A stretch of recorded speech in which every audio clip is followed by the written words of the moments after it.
Anda sedang mendengar Shock Podcast. Shock. Selamat datang, selamat mendengar ke podcast Kerusi Goyang. Kerusi itu tidak selalunya kukuh, tidak selalunya utuh. Kadang-kadang ia bergoyang juga. Kerusi Goyang mengupas isu-isu semasa masyarakat supaya menjadi iktibar dan panduan untuk kita. Kerusi itu tetap bergoyang.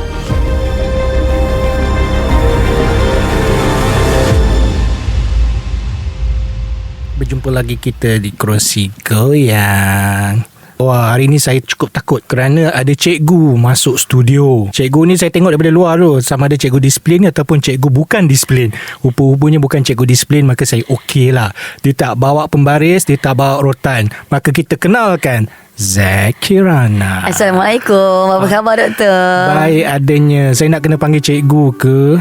Panggil saya cikgu boleh, nak panggil saya Zack pun boleh juga, tak ada masalah. Saya okey je. Saya santai kan hari ni. Itu dia. Bila kita santai ni banyak benda nak bercakap ni kayaknya. Sebab kalau doktor panggil saya cikgu, saya risau nanti saya kena keluarkan rotan saya. Macam tu. Dia macam jadi anak murid lah. Macam mana dapat nama Zakirana ni? Okey, sebenarnya Zakirana tu bukan nama asal saya. Itu saya mengakulah. Tapi Zack itu adalah salah satu huruf dalam nama saya. Memandangkan saya ada adik-beradik perempuan yang nama lebih kurang sama. Jadi kakak saya yang tetapkan panggil saya Zack sebab ambil satu huruf tu. Ini dengar cakap kakak lah ni. Ya, sebab memang kakak mengawal keadaan selalu. Ya, lepas tu Kirana ialah nama penulisan saya sebab saya menulis sastra. Saya menulis puisi, hampir setiap malam saya menulis. Jadi Kirana tu saya ambil nama klasik lah yang bermaksud cantik.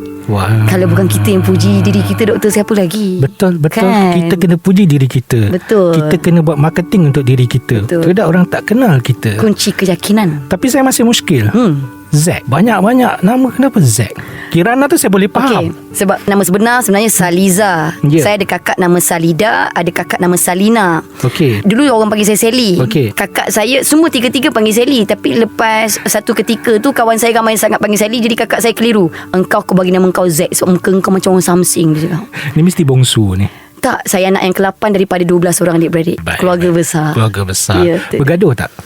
Kami semua 12 orang adik-beradik sangat rapat dan saling memerlukan antara satu sama lain. Memang langsung tak ada yang jarak ke, tak ada. Semua memang rapat. Ya. Sangat-sangat rapat. Sampai sekarang. Sebab memang budaya mak dengan ayah saya memang sangat, kita panggil family oriented. Ayah saya tak akan makan dekat luar. Ayah saya mesti akan balik rumah selalu. Mak saya akan masak selalu hari-hari, 5 kali sehari mak saya masak. Cikgu pandai masak? Saya sangat pandai masak, saya rasa lah. Sebab mak saya bisnes catering dulu. Saya selalu bantulah mak saya dulu. Jadi kita patah balik pada persoalan kita yang utama pada hari ini. Kenapa memilih bidang perguruan? Sebut perguruan ini, dia macam tak sesuai dengan saya pada asalnya bila saya fikir kan. Tapi saya percaya satu benda, Allah bagi apa yang kita perlukan, bukannya Allah bagi apa yang kita nak. Cita-cita saya nak jadi seorang peguam. Itu cita-cita pertama. Cita-cita kedua saya nak jadi pengacara TV dan juga penyampai berita. Itu cita-cita saya. Tapi saya tamatkan pengajian dalam pengajian Melayu dekat Universiti Malaya. Tapi memang bukan bidang pengkhususan saya, pendidikan bukan.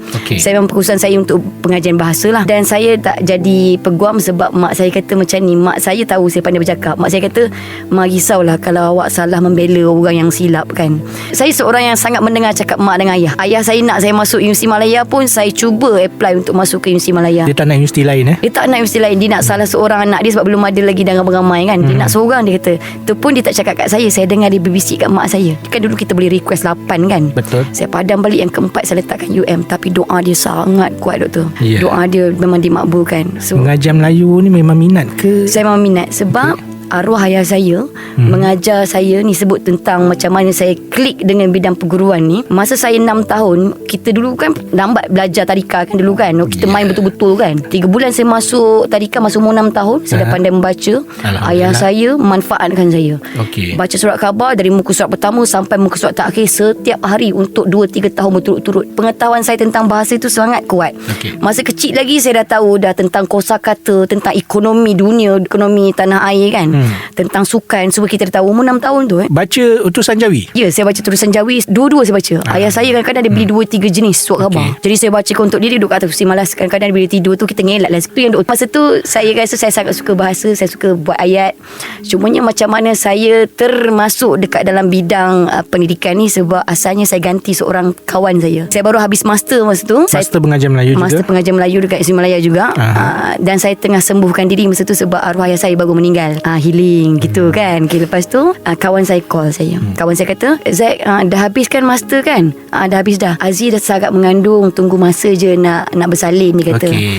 Dia kata boleh tak gantikan Aziz dekat pusat tuition mengajar. Kejap je sebab dah nak habis sesi dah. Sebab masuk dah bulan 9 sampai bulan 11 je mengajar. Mana habis SPM juga lah habis mengajar tu. SPM. Lepas tu saya kata okey lah sebab kawan kan, sahabat kan. Saya terbang lah dari Terengganu, kampung saya kat Terengganu sebab saya tengah healing kan, dengan family.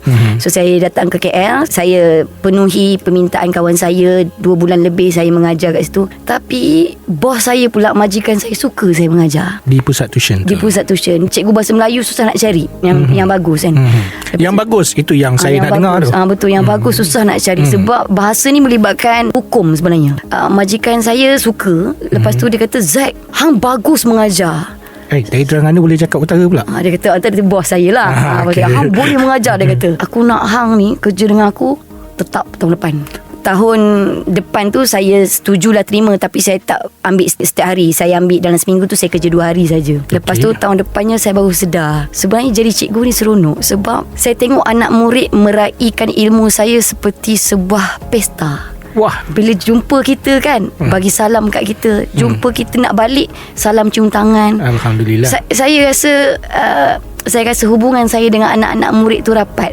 Walaupun cita-cita kita ada lagi yang tak tercapai kan. Tak tercapai akal ke tak tercapai tangan? Dua-dua. Yang tak tercapai akal tu contohnya jadi pengacara TV. Saya risau juga macam susah nak jadi masa tu lah kan. Okay. Lepas tu saya rasa sebati. Tahun depannya saya tambah kelas. Lepas tu sampailah saya rasa kerjaya saya menjadikan saya sebagai orang yang lebih baik. Contohnya kita ni nakal, doktor. Saya ni nakal lah. Mungkin doktor tak nakal, saya nakal lah kan. Saya buas kot. Oh, buas. Lain sikit istilah dia kan. Apabila saya jadi cikgu ni kan, saya jaga dari segi pemakaian, saya jaga dari segi tingkah laku kita dekat tempat awam. Sebab apa? Sebab saya rasa cikgu sepatutnya memberikan satu cerminan yang baik kepada anak-anak murid. Berubah 180. Betul. Banyak, saya boleh kata lebih 180 saya berubah. Dan anak-anak murid sebenarnya banyak membentuk saya hari ini. Dan sampailah akhirnya saya menjadi viral kan. Saya tular. Itu satu anjakan paradigma yang sangat besar. Sebab apa saya kata macam tu? Sebab saya lebih takut sebab masyarakat pula kenal saya. Ini dalam tempoh 3-4 tahun. Saya mula mengajar pada tahun 2014, tapi saya viral pada ketika itu tahun 2020 ketika pandemik. Betul. Saya buat konten BM kepada anak-anak murid saya. Asalnya dekat Instagram follower kita anak-anak murid je lah, tapi ada yang berkenan dengan konten kita, dia rasa menarik. Media-media banyak ambil. Jadi akhirnya dalam tak sedar, saya tak tahu bila, tapi saya jatuh cinta dengan kerjaya perguruan saya. Alhamdulillah doktor, sebab saya rasa mungkin saya ni bukanlah orang yang baik pada masa silam saya. Mungkin ini cara yang Allah nak bagi kepada saya. Satu, untuk jadikan kita lebih behave. Yang kedua, untuk bekal kita kat sana. Sebab hari-hari saya bagi ilmu kan. Betul, setuju. Sebab tu saya percaya mungkin Allah tak bagi apa yang saya nak, tapi Allah bagi apa yang saya perlu. Jadi mungkin itu yang saya perlu. Kejaya pendidik ini adalah satu kejaya yang suci bagi saya. Dia bukan suci daripada luar, dia juga menyucikan diri kita. Betul. Kerana ilmu yang kita berikan, kalau menjadi ilmu manfaat, kita tidak lagi memerlukan doa-doa selain daripada ilmu yang diamalkan. Saya teremosi sikit sebab tahun ni masuk tahun ke-10 saya jadi cikgu. Saya ingat kali pertama orang nyanyikan lagu Kami Guru Malaysia tu untuk saya dan anak murid bagi hadiah. Kami Guru Malaysia. Pertama kali saya nyanyi. Dulu kita nyanyi sebab sokong cikgu-cikgu ke sekolah kan. Tapi bila saya sendiri nyanyi, saya lihat diri saya sebagai seorang idola kepada anak-anak murid. Sebab saya sekarang ni pengacara TV, saya juga ialah guru. Tapi andai kata saya diberikan pilihan, kalau tanya, Zack, antara dua kejayaan ni kau kena pilih satu je, apa yang kau nak? Saya tetap pilih cikgu. Boleh kalau kita flashback balik zaman kehidupan kita masa kita jadi anak murid, rasa-rasanya kalau kita dapat cikgu seperti Zack Kirana ni, rasanya kita akan terus berada di sekolah tanpa kita lompat pagar. Saya harap macam tu lah doktor. Tapi mungkin kalau kita tengok pemikiran pelajar pada hari ini yang duduk pada zaman dulu mungkin. Sebab zaman kita dulu, kalau doktor ingat kan, macam usia macam lebih kurang kan. Saya generasi Z. Sama. Mungkin juga dulu saya rasa tak ada gangguan pengaruh luar tu, tak ada. Okey. Tak ada YouTube, tak ada itu, tak ada ini, tak ada rasa nak jadi macam artis luar negara kan. Jadi mungkin juga dulu saya rasa cikgu yang manis pun dah cukup buat kita tertarik untuk duduk kat sekolah, betul tak? Tapi dulu tak ada, sekarang tengok beramai pula. Betul, cikgu dah makin melawar sekarang tu. Itu yang jadi heran tu, kenapa mana hilang cikgu-cikgu dahulu. Ya, tapi dulu seronok juga tengok cikgu yang berkebaya kan, rambut kepuk-kepuk kan, lipstick merah. Dulu saya rasa itu daya penarik pada zaman pakai dulu. cermata butterfly tu.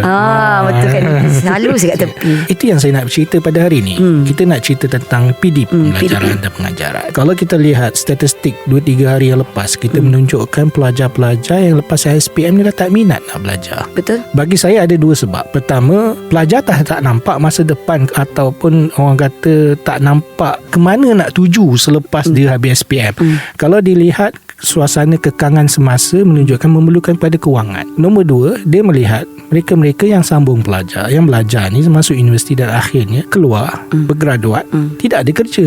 Dan jumlah gaji kalau dapat bekerja pun adalah kurang daripada mereka yang sudah berada dalam arena pekerjaan dalam tempoh 2-3 tahun tu. Setuju. Tapi bagi saya merasakan bahawasanya PDP itu yang perlu diperbaiki. Betul. Tanpa PDP yang baik, yang menarik, tidak akan dapat mengekalkan pelajar sama ada di sekolah maupun di universiti. Betul. Pandangan cikgu. Okey, bila doktor kata anak-anak murid zaman sekarang dah tak minat nak belajar, saya setuju apabila saya tengok. Sebab saya sendiri tanya kepada anak-anak murid saya sebelum saya mengajar setahun, saya akan tanya, awak nak jadi apa? Yang ini memang betul sebab ini berdasarkan saya sebagai seorang guru. Awak nak jadi apa? Saya tak tahu cikgu, tapi yang penting saya nak kaya. Maksudnya mereka perlukan material. Saya tanya, kenapa awak cakap awak nak jadi kaya? Sebab saya rasa dunia perlukan duit. Dia kata macam tu. Saya tak nafikan duit memang perlukan duit. Bila awak senang, memang betul lah awak boleh miliki apa saja awak nak. Tetapi saya tanya dia lagi kan, tapi awak nak jadi apa?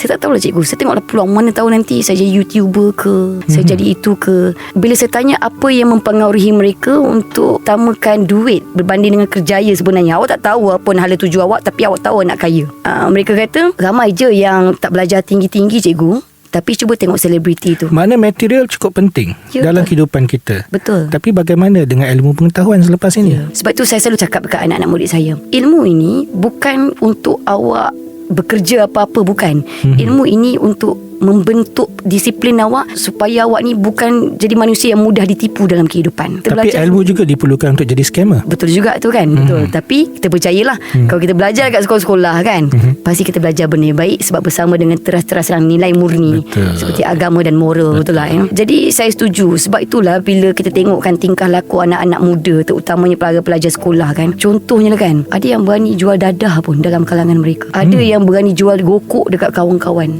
Okey. Sebab apa? Sebab dia kata duit. Sama juga dengan game. Saya tak tahu macam mana mereka jual game. Saya bukanlah orang yang main permainan video kan.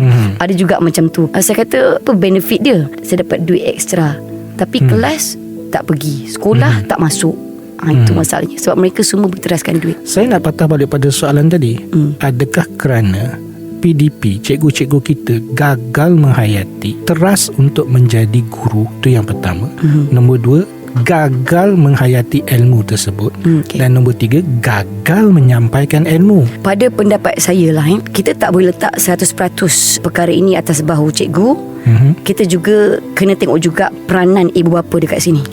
Sebab kadang-kadang ibu bapa terlalu sibuk, kadang-kadang tak tahu pun anak ni suka apa sebenarnya. Tapi sebut balik tentang institusi pendidikan, cikgu-cikgu terutamanya kan, pada pendapat saya, ada mungkin sekolah ni ataupun cikgu ni yang terlalu fokuskan kepada pencapaian anak-anak murid. Sedangkan bagi saya, yang paling penting ialah nak tarik budak-budak supaya minat dan cinta akan ilmu. Sebab tu saya kata kepada anak-anak murid saya bukan nak saya nak awak jadi manusia. Saya nak awak ada peningkatan. Dan betul juga seperti doktor kata, kita kena ada satu karakter, kita kena ada satu kaedah, metod yang boleh buat anak-anak murid minat dekat kita. Saya sentiasa ajak anak-anak murid ataupun aplikasikan kaedah sampai mereka ni jatuh cinta dengan kita. Termasuk main gitar dalam kelas. Ya, doktor tahulah, bagus doktor. Dan apabila mereka jatuh cinta dengan kita, mungkin mereka tak minat bahasa Melayu sebelum ni, tapi itu semua psikologi lepas tu doktor. Automatik mereka kata, aku dah kita sayang Cikgu Z, Cikgu Z dah sayang aku akan cuba buat yang terbaik untuk bagi Cikgu Z happy. Apa dia cara dia? Saya nak dia buat yang terbaik untuk peperiksaan dia. Jadi sebenarnya pembinaan karakter ni sangat penting, dan juga pembinaan hubungan antara cikgu dengan anak-anak murid tu bagi saya sangat penting. Jangan terlalu fokus kepada pencapaian untuk peperiksaan, tapi fokus kepada hubungan kita secara realitinya. Manusia ni perlukan sentuhan kasih sayang. Saya percaya itu, doktor. Tapi berapa ramai daripada pendidik kita yang boleh berkata begitu pada anak muridnya? Cikgu tak kisahlah apa saja keputusan yang kamu dapat, tapi saya nak kamu dapat ilmu ini dan menjadi manusia. Berapa ramai, saya rasa daripada saya di sekolah sampailah habis sekolah, saya tak pernah dengar ayat tu. Yang saya hanya dengar ialah belajar pastikan dapat A. Saya setuju, sebab kehidupan saya pun sebagai pelajar, saya yakin sama juga macam doktor kat sekolah, kita jumpa dengan banyak cikgu. Dan lagi cikgu zaman dulu kan tegas, garang, siap bawa rotan lagi kan. Masa tu kan memang kebanyakan cikgu memang difokus kepada A. Tetapi bagi saya lah, saya percaya kalau saya lah masuk semula ke sekolah kan, satu cara yang paling penting untuk anak-anak murid pada hari ni lah, sebab dia terlalu banyak pengaruh luar kan, yang mungkin boleh kata songsangkan kehendak dan juga misi mereka untuk masa depan. Memang kita dah kena ubah cara pemikiran kita dan cara kita bodek pelajar terhadap ilmu. Andai dapat ku undurkan masa. Gitu.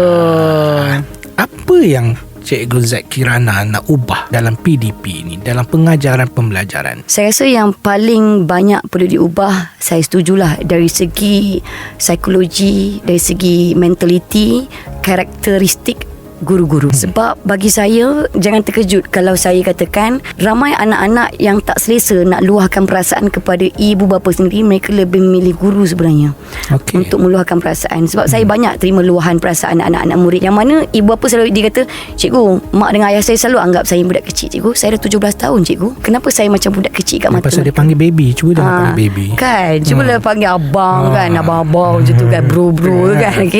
Tapi janganlah panggil atuk kan, tu sangat pula kan. Lepas tu ramai yang anggap sekolah ialah safe place, sekurang-kurangnya ada kawan-kawan. Jadi bagi saya, bila anak-anak murid pandang sekolah sebagai safe place dia, cikgu kena banyak mainkan peranan. Betul lah, PDP-nya satu, kita kena ubah juga. Kedua ialah karakter cikgu itu sendiri. Sebab menjadi anak-anak pada hari ini memang tak mudah. Sebab dengan ilmu agama mungkin tak tebal lagi, dengan pengalaman hidup tak banyak lagi, dengan mungkin ibu bapa terlalu sibuk untuk kongsikan pengalaman dulu kan kepada anak-anak, supaya anak-anak jadikan teladan. Jadi mereka ini mungkin boleh menjadi seperti lalang. Mungkin mudah terpengaruh. Kawan negatif sikit terikut, kawan yang baik kadang-kadang kita terfikir ada juga part baik di dalam hati, tapi sebab kawan yang ke arah kesyaitanan ini kan mungkin lebih kuat kan, jadi kedurjanaan itu dia cabaran dia kan. Sebab buat benda jahat ni seronok, doktor. Saya nak pergi kepada inovasi pendidikan pengajaran ni. Kalau kita lihat pada inovasi yang Cikgu Zakirana buat dengan main muzik dalam kelas boleh menarik perhatian. Adakah kita ni terlampau tradisionalis sehingga kita takut untuk berubah dan mencari apakah medium-medium yang terbaik untuk anak murid kita? Bagi saya itu, kalau kata kita kekurangan medium itu, mungkin juga kebanyakan cikgu sebenarnya dibelenggu dengan SOP. Sebab saya rasa, saya yakin cikgu-cikgu pun sebenarnya banyak tertekan apabila peraturan sekolah semakin ketat jadinya. Contohnya dah tak boleh rotan, contohnya kan tengking ke apa, sentuh sikit tak boleh, cubit sikit pun tak boleh. Itu satulah belenggu cikgu. Jadi ada cikgu yang makan hati. Maksudnya makan hati ni, asalnya aku nak berjuang untuk anak-anak murid. Cita-cita asalnya. Betul, cita-cita asalnya. Tapi sebab ada kekangan SOP yang diletakkan, peraturan yang diletakkan, diketatkan, itu mungkin buatkan cikgu jauh hati ataupun cikgu terlalu berjaga-jaga, ataupun aku kerja ni sekadar cari duit je lah. Cukup. Tapi saya nak berdebat sikit tentang isu ini. Kalau kita lihat cikgu sekarang ini akhir-akhirnya kita tengok ramai cikgu yang suka main TikTok dalam kelas. Dan TikTok itu kebanyakan adalah mempromosi diri sendiri. Betul. Bukan mempromosi tentang PDP. Dan akhirnya menjadi tanda soal, terutamanya kepada orang macam saya lah. Saya kata, cikgu ni buat apa kat sekolah? Pandangan Cikgu Zakirana. Itu saya setuju juga. Sebab itulah cikgu ni juga manusia kan. Kita tak pernah tahu pun hati mereka macam mana. Sebab itu saya sangat suka kepada cikgu yang berkongsi ilmu dekat TikTok, berbanding dengan cikgu yang nak mempromosikan diri sendiri, yang lari daripada konten ilmiah. Sebab itu menunjukkan credibility itu sendiri dah terjejas sebenarnya kat situ. Walaupun aku buat TikTok dekat luar waktu mengajar, awak still lagi bawa nama cikgu. Saya setuju dengan Kak Rah itu.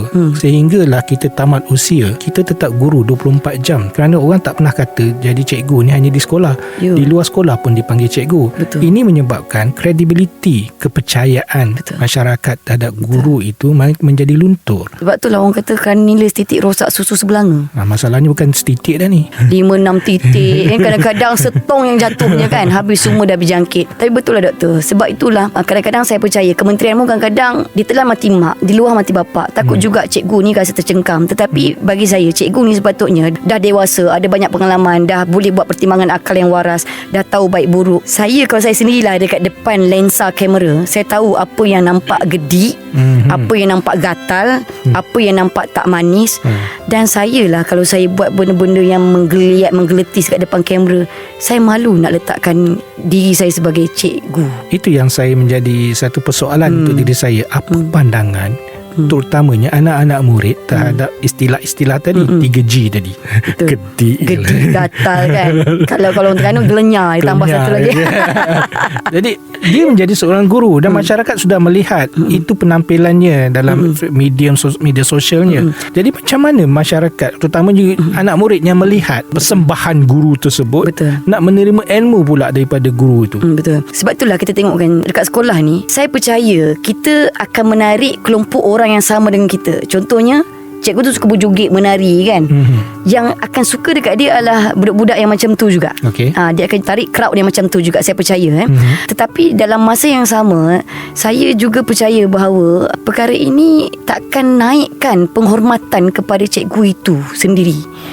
Jadi saya rasa takkan jauh lah. Cumanya memang kalau ada cikgu yang macam ni, kalau saya boleh katakan satu perkataan, memang sangat memalukan. Ada cikgu lain yang mengatakan, Cikgu Zack Kirana tu main gitar dalam kelas okey je. Okey, saya ni sebab saya mengajar tuition dalam talian, kita akan ada 5 minit opening untuk anak-anak murid. Tak nak bagi dia tanjak boboy sangat kan bila buka tu kan. Sebab kita tahu kan kelas saya awal petang lepas mereka balik sekolah. Jadi apa yang saya buat untuk relax kan, 5 minit opening, itulah waktu saya hiburkan mereka. Jadi lepas 5 minit itu dah betul-betul serius belajar dah sampailah habis. Dan saya biasanya kalau lagu ni ialah lagu yang menjadi trend masa tu, biar mereka kata pun nak hype kan suasana pada ketika itu. Stimulate. Bagi saya inilah metod yang saya gunakan lah untuk rapatkan anak murid dengan saya. Cikgu Zack Kirana tidak pernah mendapat pendidikan formal dalam pembelajaran pengajaran. Betul. Kalau ikut istilah pembelajaran pengajaran itu, untuk memulakan sebarang kelas, dia memerlukan kepada perhatian. Betul. Jadi itu adalah metod, bagi saya adalah metod. Kaedah metod itu pelbagai kaedahnya. Kita tak boleh mengatakan ada satu. Ada guru yang memang sengaja bawa masuk kelas itu dengan rotan kerana memerlukan pada perhatian. Kerana itu adalah identity image dia. Dan saya tidak menyalahkan siapa-siapa saja guru yang melakukan sesuatu untuk menarik perhatian kelas sebelum memulakan kelas. Tapi persoalan yang saya timbulkan sekarang ini, sejauh mana guru-guru sekarang ini walaupun ada ilmu secara formal tentang pendidikan, pembelajaran dan sebagainya, mengaplikasikan teori-teori yang telah mereka adakan ini dalam praktikal. Itu saya rasa berbalik kepada nawaitu, niat kenapa aku jadi cikgu. Sebab saya ada kawan-kawan yang kelompok kawan-kawan yang mungkin kawan-kawan lama saya tanya, kau jadi cikgu juga akhirnya? Alhamdulillah, dia kata jadi manusia juga ya. Jadi manusia juga kan. Lepas tu dia kata, ini je lah kerja yang boleh buat pun, ini je lah yang ada kosong. Jadi kita boleh nampak kat situ sebenarnya dia hanya nak mencari duit yang ada dalam fikiran, berbanding dengan orang yang dah lama bercita-cita nak jadi cikgu. Saya yakin yang betul-betul aplikasikan metod seperti yang mereka belajar untuk PDP tu, saya percaya mereka akan aplikasikan, doktor. Tapi kalau bagi mereka yang dah aku pergi sekolah, balik sekolah, dapat duit, gaji cukup, aku tak payah bini hubungan dengan anak murid pun tak apa, aku tak perlu tarik perhatian pun tak apa. Sebenarnya ada yang tahu tapi tak buat, doktor. Istilah guru ni sebenarnya kalau kita istilahkan dalam bahasa Arab, kita tak panggil dia muallim, kita panggil dia murabbi. Murabbi ini adalah orang yang sentiasa memberi pendidikan kepada anak muridnya tidak kira masa dan waktu. Betul. Muallim ini lebih kepada orang-orang yang bekerja sebagai seorang guru. Jadi yang istilah yang kita nak gunakan murabbi ini jarang kita jumpa. Jarang kita nak jumpa cikgu-cikgu yang mana mencari anak murid yang tidak pergi sekolah. Jarang kita nak jumpa guru-guru yang ambil perhatian tengok kasut koyak. Jarang kita nak tengok guru yang mana melihat baju kotor pada anak murid dia dan bertanya kenapa baju ini tidak basuh. Jarang kita nak melihat guru-guru yang mana duduk dalam kelas, yang pertama yang mereka lakukan ialah melihat suasana wajah anak-anak murid mereka sebelum memulakan kelas. Istilah murabbi ini harusnya dihayati. Jadi sekarang ni saya setuju dengan Cikgu Zack Kirana mengatakan ramai di antara kita ini hanyalah menjadi cikgu.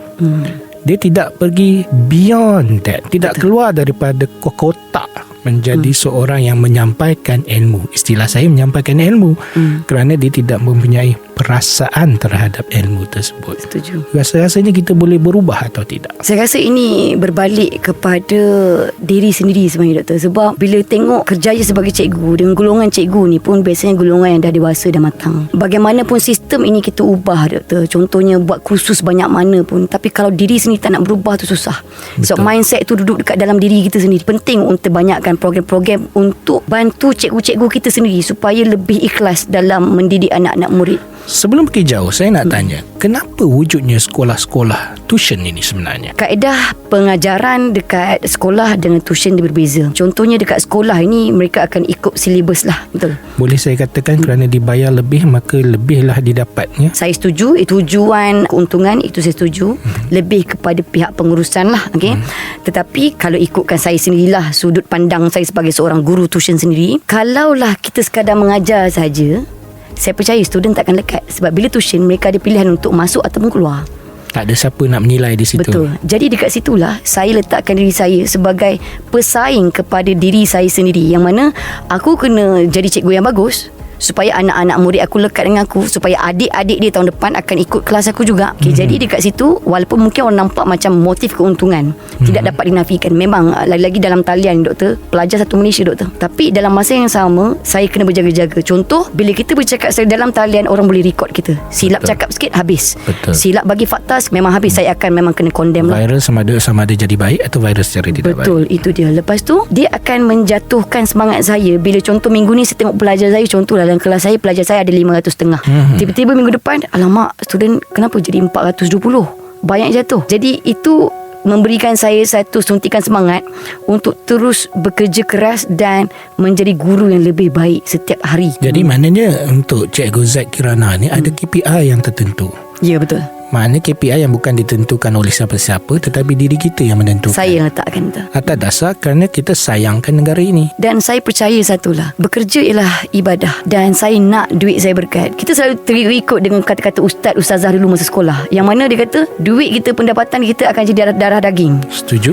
Jadi bila kita buat kerja, orang kata makan gaji buta, haram. Orang kata apa, nanti hati hitam, hati gelap. Sampai sekarang memang telinga saya terngiang-ngiang. Andai katalah dulu kan, sebelum online ni, dulu saya mengajar daripada depan, kalau saya masuk kelas lambat sikit 5 minit, saya akan pastikan saya akan cover balik 5 minit lagi extra. Sebab saya masih lagi terpengaruh dengan apa yang ustaz saya kata. Barakah terpelih. Jadi bagaimana pula dengan pandangan Cikgu Zack Kirana? Pelajar menyaman guru kerana tidak hadir ke kelas. Budaya pada hari ini, apabila inilah kita tahu terlalu banyak. Maksud saya tahu terlalu banyak, maksudnya sekarang teknologi di hujung jari, maklumat pun di hujung jari. Budak-budak ada semakin banyak belajar tentang hak asasi manusia. Jadi mereka tahu apa yang boleh, apa yang tak boleh. Tetapi inilah orang kata salah guna, dan naluri keinsanan itu dah tak ada. Penghormatan terhadap guru dah tak ada. Jadi dia kata saya ada hak saya. Dia tak boleh cubit saya. Dia tak boleh ni saya. Dia tak boleh marah saya, tak boleh tengking saya. Dia malukan saya. Jadi mereka cari satu sistem untuk menjatuhkan cikgu tu. Sebab apa? Sebab mereka termalu dengan diri sendiri. Mereka hanyalah takut kepada bayangan diri sendiri. Banyaklah kita lahirkan individu-individu anak-anak yang kita panggil egois. Sebab apa? Penting juga didikan daripada ibu bapa. Kalau mak ayah sokong perangai anak-anak, itulah jadinya, doktor. Pembelajaran-pengajaran dalam atas talian ini tidak ada personal touch. Setuju? Dalam talian tak ada personal touch. Saya setuju mungkin 20% saja. Tapi 80% saya tak setuju. Sebab anak-anak murid saya, doktor, kalau doktor tengok macam mana dekat Instagram saya, saya jelajah satu Malaysia untuk bertemu dengan anak-anak murid saya. Dan setiap sesi makan masa sampai antara 2 jam hingga 4 jam mereka berbaris untuk jumpa dengan saya, ambil gambar saya, peluk saya seperti yang saya janjikan dalam talian. Tapi berbalik kepada karakter cikgu itu sendiri, personal touch tu yang paling penting. 5 minit yang pertama kita tanya keadaan dia, khabar mereka, dan mungkin chat yang banyak masuk tu kan. Contoh ya, doktor, ini mungkin doktor tak ada kaca di mata. Ada ya. Saya ingat ada satu cerita yang mana saya boleh jadikan pengalaman kepada orang ni juga. Saya cerita tentang adik-beradik. Sebab saya ni family oriented. Jadi saya cerita jangan bergaduh dengan adik-beradik. Masih kecil-kecil ni awak tak tahu bila adik-beradik ini akan diambil Tuhan. Saya katakan kalau awak marah dengan ayah awak, tiba-tiba ayah awak dah tak balik kerja. Saya sudah cakap macam tu kat anak-anak murid. Sampai ada satu tu cek tu, student saya dalam kelas ketika itu ada 1,800 orang, doktor. Naik satu cek ni, dia kata, cikgu, saya ada penyesalan yang besar dalam hidup saya. Saya bergaduh dengan abang saya beberapa tahun lepas. Esoknya abang saya meninggal. Innalillah. Kat situ saya nangis. Saya menangis sampai teresak-esak. Saya baca kuat-kuat dia punya chat supaya 1,800 anak murid saya yang lain dengar. Mereka nangis sama-sama. Tujuan untuk yang lain dengar, supaya mereka menghargai nilai kekeluargaan dan mereka ni ada nilai insan dalam diri. Jadi bila saya ceritakan macam ni kan, bila mereka tengok saya sendiri menangis, yang saya tahu mereka menangis sebab saya tak nampak muka semua. Sebab bila student terlalu ramai dalam kelas, saya pakai webinar, dia tak nampak, saya hanya nampak chat. Cikgu, dia buat panjang. Saya nangis. Lepas tu ada yang tunjuk emoticon nangis kan. Saya kata inilah yang saya nak awak hargai dalam hidup. Setiap perkara semuanya pinjaman Tuhan, datang dan pergi. Tapi apa yang menjadi milik kita, yang kekal abadi ialah kekeluargaan kita. Dekat hujung sana pun, dekat akhirat pun kita berjumpa semula dengan adik-beradik kita, dengan keluarga kita kan. Inilah saya kata personal touch. Saya ajak mereka untuk sayangkan keluarga dengan kisah-kisah seperti ini kan. Kadang-kadang saya ceritakan pengalaman hidup saya kan. Kalau andai kata nak kata online kurang personal touch, dia bergantung kepada keadaan. Tapi anak-anak murid saya mempunyai hubungan yang sangat baik dengan saya. Ada yang saya jalan-jalan, tiba-tiba saya dengar ada orang berlari di belakang. Cikgu peluk saya. Dia peluk saya kemas. Tapi saya tahu mesti anak murid saya. Cakap, Miss, saya jumpa Miss pertama kali. Sorry saya nak peluk Miss. Saya kata, tak apa. Anak murid saya, saya student Miss 2 tahun lepas PKP tu. Dia kata, terima kasih banyak Miss, result saya A+ untuk SPM. Saya boleh katakan, doktor, bila saya jumpa dengan anak-anak murid saya yang online tu, saya jumpa depan-depan, langsung tak rasa kekok. Langsung doktor, macam hubungan tu memang dari dulu memang dah sebati. Saya nak recap. Seronok juga cakap dengan Cikgu Zakirana ni. Banyak benda yang saya boleh belajar. Boleh tak saya recap sikit? Kalau boleh setuju, kita setujukan kat sini. Menjadi pendidik ini bukan sekadar menjadi guru. Dia haruslah menjadi, di mana yang saya sebutkan tadi, murabbi. Dia harus meninggalkan kesan bibit-bibit nilai dalam hati setiap pelajar tersebut. Kerana kejayaan pelajar itu bukan diukur sekadar kejayaan akademik. Kejayaan pelajar itu juga diukur daripada kejayaan dia menjadi manusia yang sebenar manusia. Manusia yang tahu tentang nilai, akal, budi dan boleh menjadi manusia yang membantu manusia yang lain. Yang harus kita utamakan sekarang ini ialah tentang pembelajaran dan pengajaran. Bagaimana kita boleh mengaktifkan minda pelajar bukan sekadar terhadap ilmu, tetapi nilai-nilai sampingan yang diberikan terhadap ilmu tersebut. Yang paling penting ialah inovasi dalam pengajaran. Tidak semestinya berada atas talian, kita tidak boleh berjaya menarik perhatian pelajar kita. Inovasi juga akan menyebabkan pelajar itu minat untuk terus belajar dan pada masa yang sama menjadikan dia rapat kepada diri kita, yang boleh menghasilkan satu hubungan yang cukup baik, cukup akrab dan boleh mengajak mereka semua menjadi manusia yang lebih baik. Kerana negara ini bukan sekadar dibina dengan batu bata. Negara ini juga memerlukan rakyat untuk dibina bersama. Membina rakyat ini terletak bukan sekadar di tangan ibu bapa, pastinya di tangan guru-guru. Kami adalah guru Malaysia. Bagi saya, betul lah. Saya tengok macam mana kita nak buat anak-anak murid ini lebih menghargai pembelajaran, pengajaran dan juga terima apa yang kita ajar. Konsep mengajar pada hari ini saya tengok dah berubah daripada zaman dulu kan. Contohnya, cikgu kena jadi kawan kepada anak-anak murid, itu saya percaya. Tetapi yang paling penting sekarang ini, selain pada menjadi kawan-kawan kepada anak-anak murid, yang paling penting ialah cikgu sendiri kena mengaku kalau mereka ini ada kekurangan. Cikgu kena ada sifat keterbukaan. Contohnya pada kalau macam 2-3 tahun lepas, mungkin adalah situasi yang anak-anak murid tanya kita, tapi kita tak tahu nak jawab soalan tu. Satu perkara, jangan menipu anak-anak murid. Sebab ada cikgu yang tak boleh menerima hakikat kalau kelemahan diri dia. Betul. Dia kata, aku tak boleh nampak bodoh depan anak-anak murid ni. Jadi akhirnya mereka menipu fakta. Satu, kita dah menipu anak murid. Kedua, kita mengajar anak-anak murid ini benda yang salah. Jadi macam mengajar mereka untuk buat benda yang tak bagus lah. Itu yang pertama bagi saya. Jangan jadi ketam. Betul. Mengajar anaknya berjalan lurus tapi diri sendiri pun tak betul. Okay? Dan yang kedua, cikgu kena mempersiapkan diri 100% setiap kali berhadapan dengan anak murid. Sama ada untuk mengajar mengajar mereka ataupun mungkin untuk berhubungan dengan mereka.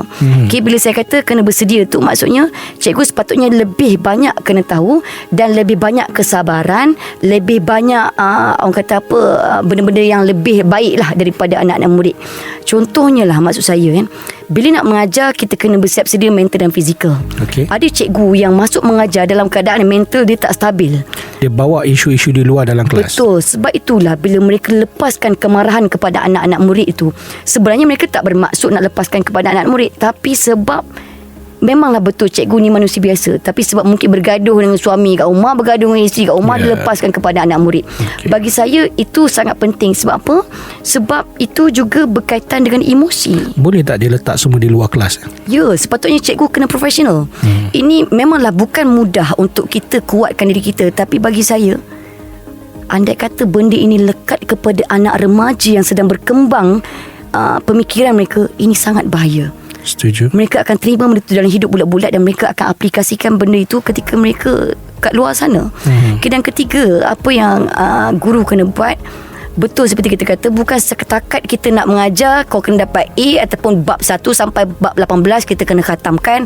Bukan. Tapi sebenarnya seorang guru yang baik, kita boleh nampak ada yang tak kena dengan anak-anak murid ini. Budak ni macam tu, budak ni macam ni. Aku perasan lah minggu ni budak ni lain sikit. Jadi kat situlah kena ada personal touch dia. Setuju. Kena tanya dia. Dan yang keempat, yang ni yang paling penting, cikgu ni tolonglah jangan ada sifat pilih kasih dalam kalangan pelajar. Saya sangat benci dengan perkataan pilih kasih dalam kalangan pelajar. Sebab bagi saya, kalau ada yang anak murid kata, cikgu, yelah saya ni kan budak kelas belakang, saya budak-budak bodoh je, mana cikgu nak sayang saya kat sekolah. Bodohnya anak murid adalah kerana bodohnya cikgu yang tak pandai nak pandaikan anak murid tu. Kita manusia ni cikgu. Betul. Jadi bagi saya kan, manusia yang tak tahu perlu diajar oleh mereka yang tahu. Sepatutnya itulah golongan guru. Setuju. Jadi budaya pilih kasih ini kan, doktor, anak-anak murid saya masih lagi berlaku. Bukan pada zaman kita dahulu je. Zaman sekarang pun masih lagi ada. Ada yang sampai cikgu malukan anak-anak murid yang bukan favourite dia dekat dalam kelas. Sekolah tak jadi safe area kalau sudah berlaku pilih kasih ni. Saya setuju, doktor. Lagi-lagi ada yang kelas-kelas belakang tu lagilah. Kadang-kadang dia kata orang layan betul-betul macam budak-budak mak rempit. Dia kata ada yang anak-anak murid saya luahkan Istilah perasaan. dia sampah je lah. Sampah, ya betul. Saya nak cakap pun risau juga, kasar sangat kan. Tapi mereka pun rasa kecil, rasa kerdil di mata cikgu dan mereka rasa hina. Jadi benda ini dah akan menjatuhkan keyakinan mereka. Baik, Cikgu Zack Kirana, terima kasih banyak. Saya rasa kata kunci yang utama di sini ialah guru perlu ada keikhlasan dalam melaksanakan tugasnya. Betul. Tak ikhlas tak jadi, tak ikhlas tak barakah, tak ikhlas tak ke mana-mana kita kerja sia-sia. Betul. Cikgu Zack Kirana, terima kasih banyak kerana hadir dalam podcast Kerusi Goyang. Sama-sama. Kerusi itu tidak sentiasa utuh, kadang-kadang dia goyang juga. Betul. Terima kasih. Terima kasih, doktor.